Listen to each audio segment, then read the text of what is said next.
Basically, it's on a very small amount of money. Okay, so a police officer will be able to drive up to certain spots in West Joburg, and all they have to do is really just idle outside these spots.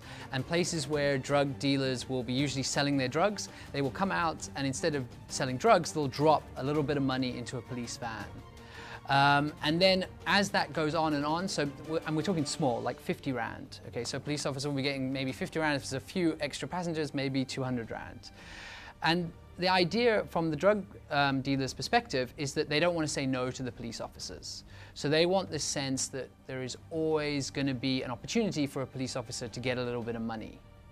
And by doing that, they basically buy the police officer on a long-term basis. So we had instances where if there was a call where perhaps a drug dealer had been involved in some kind of crime, then essentially the people that were being bought off, they would arrive first on the scene, and they would help to clean up that scene and make sure that the evidence had been disposed of. But now those same police officers, if they get a call which isn't involving their direct, basically other job with the drug dealers, they won't take that call. They will just sit in their car until they get basically they're working for the dealers all night. And some police stations are so badly infested with this problem that work is just not being done in that area.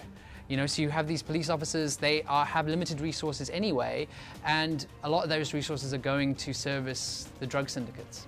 Yeah, the interesting part in the book was this sense that police are on targets. So they are rewarded if they catch a drug user. So if someone's just bought a little bit of drugs and they're walking the streets and they get arrested, that's a tick for their target, for the police officer's target. But they will get the same tick if they catch a drug dealer.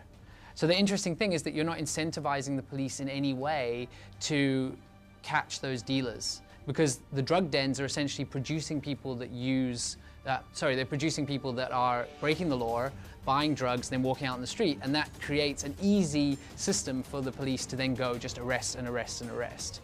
I mean, it's a huge problem where you feel that you could change that by treating the police with a bit more respect, I think, from the top down to the bottom.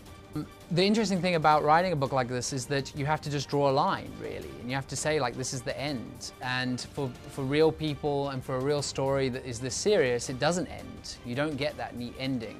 Hopefully the book reaches some kind of conclusion that people feel there is a closure to it. But yeah, I mean, this is going to continue not just on Ontdekkers, but other pockets around South Africa until something really huge is done.